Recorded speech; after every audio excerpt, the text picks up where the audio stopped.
All right, our last film, man. And this one means a great deal to me because as a man, I call it a film for a man of a certain age, right? Saturday Night. So let me give you a little backstory on Saturday Night. Charles and I, along with some of our colleagues, we're all in Toronto, right? Oh, by the way, Shane, we need to find out what you was eating because it looked delicious. Yeah, Shane said he's going to let us know. Yeah, okay. Make sure, because I'm hungry. So context, we're in Toronto. We know that Saturday Night is going to premiere largely after we leave, right? So suddenly on Thursday, there's a whisper that starts. I mean, am I lying? No. Shane, no, I'm not lying. There's a whisper that starts in the streets of things. Toronto. They're adding another Saturday Night. Wait, what? When is this? What's this? Charles, am I lying? No, I mean, Look. like, we had to go to the press office. I said, I understand that y'all going to be adding Saturday Night. It's not on the schedule. Yeah, it's going to be on Saturday morning. Cool. I said, I'm going to shift my schedule around now because I need to see this movie, right? So Saturday morning, believe it or not, it was Saturday morning. It was Saturday They were showing Saturday Night. Saturday morning, I get up, man. I get to the theater early because I'm like, man, when people find out Saturday Night is screening, this place going to be packed. I show up. I'm in the first line. There was nobody there. We were standing around looking at our watches going, this is interesting. I thought people were coming for this. And then suddenly, right around the movie started at 10 o'clock, around 9:30, whoosh. See, I don't understand Tim Gordon for a lot of things. He was there at 9 o'clock for Bruh, a 10 o'clock show. I wanted to see there were two movies that I wanted to see at Sundance. At Toronto. This year. I wanted to see this movie and I wanted to see Honora. And we haven't even gotten to Honora yet. That's coming up in a week. Honora. Yes, sir. So I get in the theater. I sit down. I'm on the edge. You know, that's the other cool thing when you go to the TIFF. You always want an edge seat. When it's ready to go, you like, gotta go to the I'm next out. I sit down and the movie unspools. And let's just put it to you like this. There were so many things about this movie because I remember the first season of Saturday Night Live. Oh, yeah. I do. Oh, yeah. Right? So for Shane, see, it's going to hit differently for me than it would hit for Shane because Shane knows Saturday Night Live now, the legacy and the brand. But in season one, when it was the not ready for primetime players and nobody knew who Bill Murray, John Belushi, Chevy Chase, Lorraine Newman, Dan Aykroyd, Garrett Martin. Nobody knew who these people were. So what I think Saturday Night does brilliantly is a couple of things, and I'll go through them right now. First of all, they didn't know who Lorne Michaels was. Right, even. they cast a bunch of unknowns. Yeah. Right? Yeah. Led by a guy that people had probably never heard of. Nobody heard of Lorne Michaels, right? Yeah. And then, so in real life, they cast a bunch of unknowns. And then when they made the movie, they cast a bunch of unknowns. So it's the same spirit, right?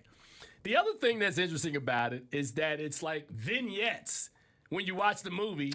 And then after that scene, they'll show you the clock and it says 10:17, 10:18. So all of the movie takes place in real time, an hour and a half before the first episode of Saturday Night Live. Brilliant. Absolutely. Brilliant. And they mix in some real life stuff that people may not have known. That the only reason why Saturday Night Live is actually a show today is because back in the day, NBC had an opening because what used to run at 11:30 on Saturday nights? The Tonight Show. The Tonight Show. So they were doing reruns of the Tonight Show. Johnny Carson in the studio and the network got into a contract dispute, and they was like, "We'll show you something, Johnny. We'll throw something on there." So the whole idea, they never wanted the show to work. They just wanted to pressure Johnny Carson. And there is a wonderful part in the movie, and I'm not going to spoil it. There's a wonderful part of a conversation between Lorne Michaels and Johnny Carson. And I was like, ooh, you're cutting me deep. You're cutting me deep. So, and then the other part, there's a couple of other things that are really, really great. The Milton Berle, like what? Oh, my God. Milton Berle must have done something to somebody who was one of the original writers of Saturday Night Live, because they put Milton Berle's character in the movie. J.K. Simmons plays Milton Berle. And J.K. Simmons just does not stop working. He's everywhere. And he's everywhere fantastically. He plays his Milton Berle with I mean... Sir. Sir. Woo. Yeah, we can't say too much more than that, but sir.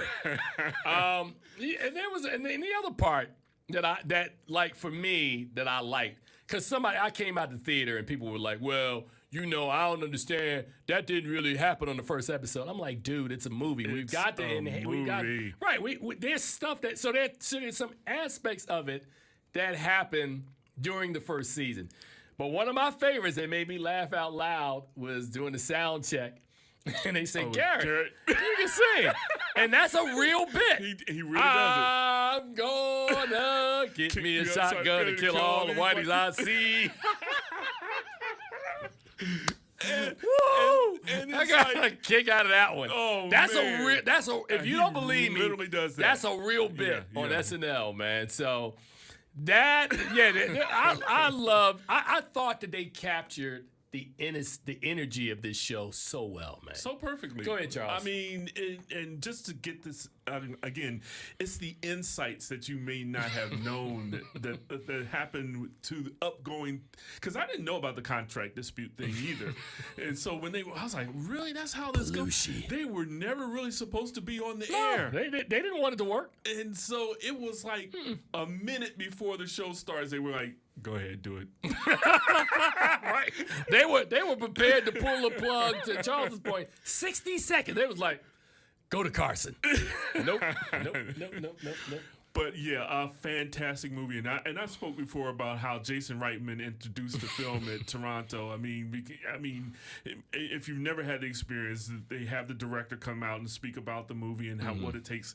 And so I'm at the premiere, and which happened a couple days after you had seen it. And Tim was already like, "This movie's fantastic," and people were like, we want to know who these actors are. Can we see the actors? He's like, nah, it's just me.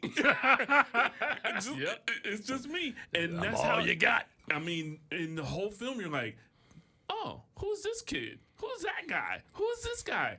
And they look just like the originals. It's fantastic. We even find out how they got the name the Not Ready for Primetime Players.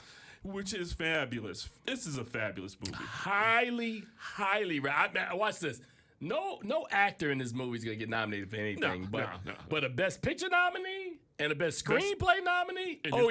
And, Best Ensemble with festivals and shows that have it? Yeah. Saturday night. I gave this movie, I didn't even put a grade down yet. I gave this movie like an A. Okay. I loved this movie, man. People were like, but Tim, it's got issues. Not for me. I gave it a B+. I gave it a B+. That's close. Yeah.